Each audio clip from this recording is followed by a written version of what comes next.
La danse est vraiment super important pour moi parce que au fil du temps, quand on grandit, là je me rends compte que c'était pas vraiment, je ne l'ai pas fait au hasard.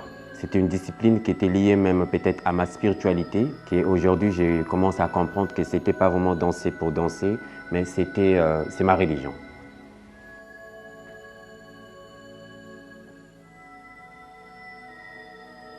La personne qui m'a appris à danser, c'est Zoé Dianguaya. C'est elle qui m'a enseigné. Mais après, j'ai fait aussi d'autres recherches. J'étais aussi en Afrique de l'Ouest aussi pour apprendre aussi d'autres techniques de danse, pour essayer un peu d'avoir ma propre gestuelle.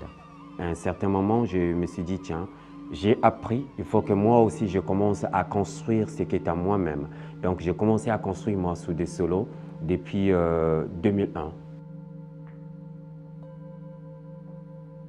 Et donc, ces solos, ce n'est pas un solo qui a des thématiques chorégraphiques.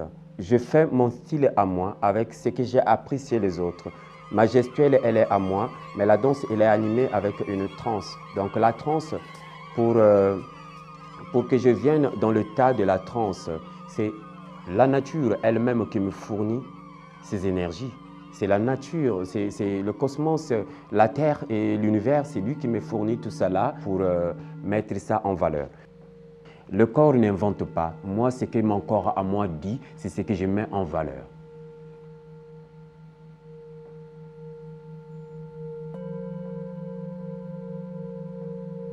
Je danse pour enlever et pour guérir l'esprit des spectateurs, des gens qui regardent ce que je suis en train de faire.